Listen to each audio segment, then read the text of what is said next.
ஆகவே இத்தகைய பிரதமரின் நடவடிக்கை மிக மிக வன்மையாக கண்டிக்கத்தக்கது.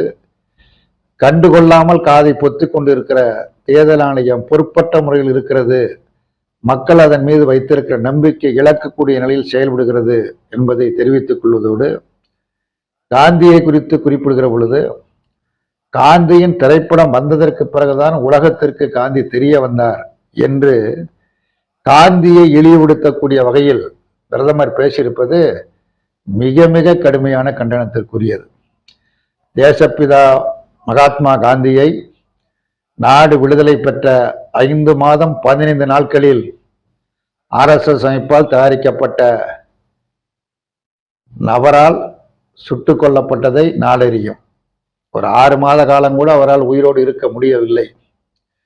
அவரை பற்றி உலகம் பேசிக் கொண்டிருக்கிறது. அவரது அஹிம்சா முறையை மற்ற நாடுகள் பின்பற்றி கொண்டிருக்கிற நிலையில் காந்தி திரைப்படம் வந்ததற்கு பிறகுதான் காந்தியை பற்றி உலகம் தெரிந்து கொண்டது என்று பிரதமர் பேசியிருப்பது தெரியாமல் அல்ல, வேண்டுமென்றே பேசுவது, காந்தியை கொச்சைப்படுத்துவது, காந்தியை இழிவுபடுத்துவது.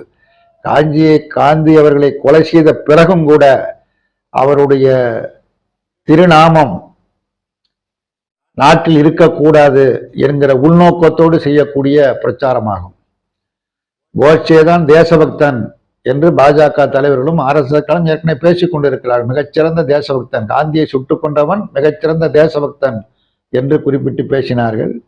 இப்பொழுது காந்தியை இழிவுபடுத்தக்கூடிய வகையில் திரைப்படம் வந்த பிறகுதான் அவரை பற்றி தெரியும் என்று பிரதமர் பேசுகிறார்.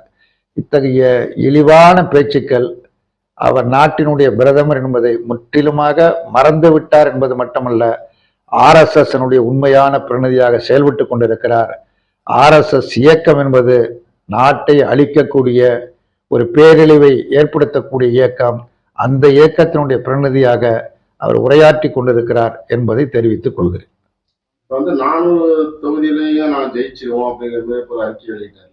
அதை பத்தி திரும்ப அதாவது நாடாளுமன்ற தேர்தலில் முதலில் 370 என்று சொன்னார்கள், பிறகு 400 இடங்களில் நாங்கள் வெற்றி பெறுவோம் என்று திரும்ப சொல்லிக்கொண்டே இருக்கிறார்கள். அமித்ஷாவும் மோடியும் மற்றவர்களும் சொல்லிக் கொண்டிருக்கிறார்கள். என்னவென்று சொன்னால், மக்களிடத்திலே ஒரு நம்பிக்கையை உருவாக்குவதற்குள்ள ஒரு முயற்சி. மக்கள் எதிராக இருக்கிறார்கள். ஏனென்று சொன்னால், இந்த ஏறத்தாழ 1 மாத காலத்திற்கு ஏப்ரல் மாதத்திலிருந்து நடைபெற்றுக் கொண்டிருக்கிற தேர்தல் பிரச்சாரத்தில் எந்த ஒரு இடத்திலும் பிரதமர் நரேந்திர மோடி தான் தேர்தல் கால வாக்குறுதியில் இதை நிறைவேற்றியிருக்கிறேன், என்னென்ன சாதனைகளை செய்திருக்கிறேன் என்று எங்கேயும் சொல்லவில்லை. சொல்ல முடியாது என்றால் ஏதாவது செய்திருந்தால்தான் சொல்ல முடியும். அது சொல்லவில்லை.